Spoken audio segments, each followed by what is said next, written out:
మూవీస్లో మీకు ఇన్స్పిరేషన్ ఎవరిలా మీరు యాక్ట్ చేయాలని చెప్పేసి, ఎవరిలా మీరు ఉండాలి, స్టెబోన్గా ఉండాలని చెప్పేసి అనుకుంటూ ఉంటారు? ఎవరిలో యాక్ట్ చేయడం అనేది దట్స్ ఇంపాసిబుల్ అండి. ఓకే. ఎందుకంటే నాకు ఇష్టమైన హీరోలు జూనియర్ అంటే ఎన్టీఆర్. వెనకట ఉంటే ఎన్టీ రామారావు ఆయనలా నవరసాలు పలికించాలని చెప్పేసి ఒక అది ఇంపాసిబుల్ అండి అసలు. ఆయనలా చేయడం అనేది కూడా, ఆయనలాగా జూనియర్ ఎన్టీఆర్, నాగార్జున, చిరంజీవి వీళ్ళందరిలో చేయడం అనేది అనుకోవడం కూడా చాలా తప్పు. వాళ్ళు ఇన్స్పిరేషన్గా తీసుకుని వాళ్ళు చేశారు, మనం కూడా ట్రై చేద్దాము, కొద్ది గొప్ప సక్సెస్ అవుదాము అనుకునే ఆలోచన ఉంటే బాగుంటుందేమో. కానీ వాళ్ళు చేశారు కదా నేను చేద్దాము, చేయగలను అనుకుంటే మాత్రం మూర్ఖుతాం.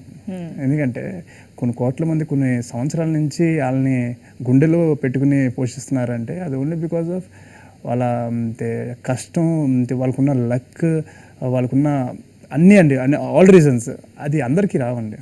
సో మనం నిజాన్ని యాక్సెప్ట్ చేసి మనకి ఎంత ఉందో చూసుకుని ముందు దాని మీద ఫోకస్ చేస్తే బాగుంటుంది. నాకు తెలిసినంతవరకు నేను జూనియర్ ఎన్టీఆర్, నాగార్జున భయంకరమైన ఫ్యాన్ అండి. ఇండస్ట్రీకి వచ్చిన తర్వాత ఎన్టీఆర్కి ఇంకెక్కువ ఫ్యాన్ అయ్యా. బికాజ్ ఆయన పడిన కష్టం అంటే నా జనరేషన్కి చాలామంది అప్పటికి పెద్ద హీరో చిరంజీవి, నాగార్జున గారు, వెంకటేష్ గారు చాలా అప్పటికి నేను ఇంకా చిన్నపిల్లలు. బట్ నేను ఎంటర్ అయినప్పుడు నేను కల్లారా చూసింది నా ఎన్టీఆర్ గారిని.